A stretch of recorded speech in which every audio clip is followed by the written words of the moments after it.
Welcome to today's Explainer. We're jumping right into the mind of someone who literally defies everything we think we know about human limitation. Now, you've probably heard the name Johann Wolfgang von Goethe, maybe from a literature class, or maybe you've seen one of his quotes floating around. But his story?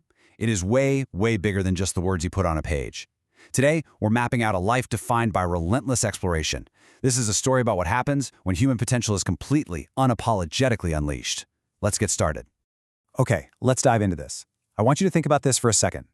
Could one single person truly master art, science, philosophy, and government, all in one lifetime? You know, in our modern world, we're so used to this idea of hyper-specialization, right? You pick a major in college, you stay in your lane, and you ride it out until retirement. The sheer impossibility of conquering so many totally different fields, honestly, it sounds exhausting just thinking about it. We celebrate the master of one trade, not the master of all. But what if I told you that this kind of universal mastery is actually possible? Because this guy lived it. He broke literally every boundary put in front of him.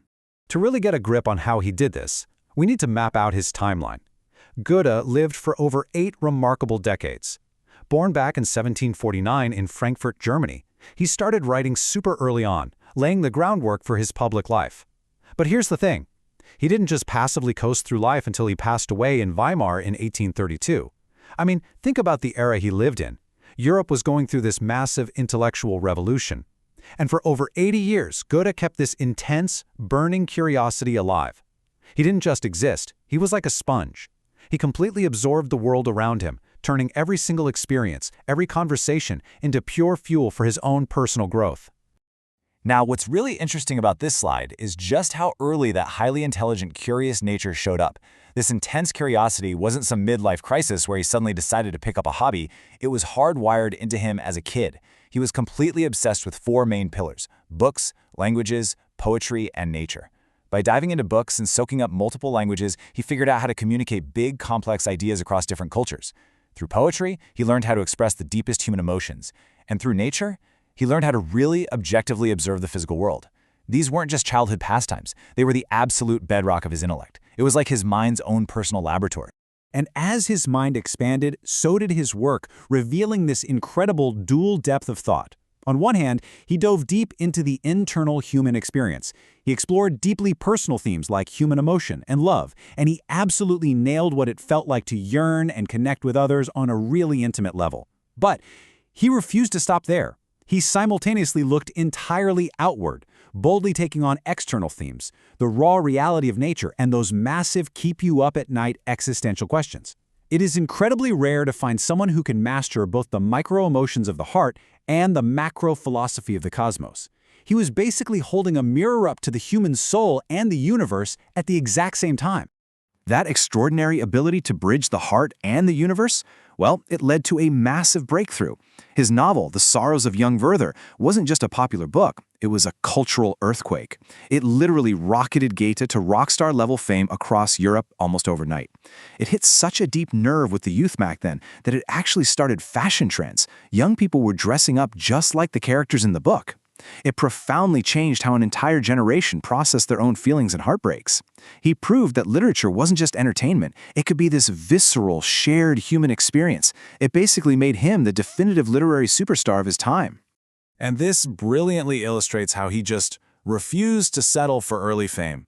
He pushed his genius to the absolute limit to create his magnum opus, Faust. This world-renowned masterpiece took him pretty much his whole life to finish, and it's universally recognized today as one of the most complex, brilliant works in world literature. It explores that ultimate human ambition, the desire to literally know everything. Honestly, if Goethe had just dropped the mic right here, if he had only given humanity Werther and Faust, his name would still be etched in stone forever as an absolute master of words. Which brings us to a really fascinating turning point in our explainer. Look, with all that earth-shattering literary success we just covered, it would be totally logical to assume that writing was the only thing he achieved.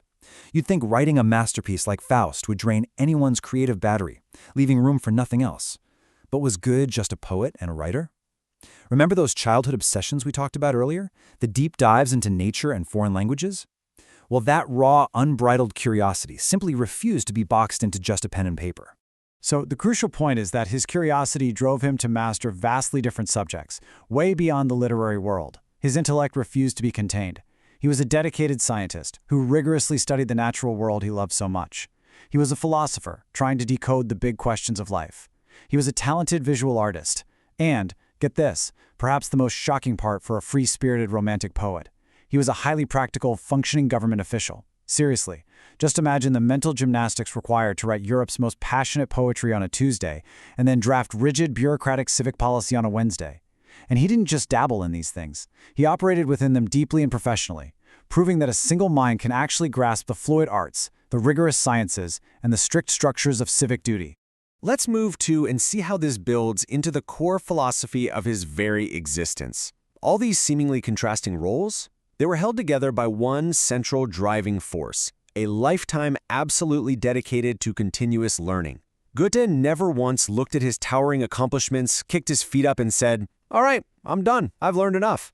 His commitment to exploring his own creativity was a lifelong mission. From his birth in Frankfurt all the way to his final days in Weimar, through all the fame and all the career changes, his main occupation was just being an eager, humble student of the universe. He truly believed the mind was a muscle that constantly needed to be stretched. Goethe's story leaves us with a profound challenge.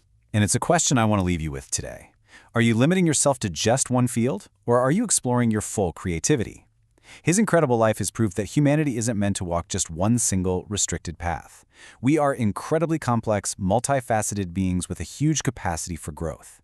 His story dares us to tear down those walls we build around our own potential.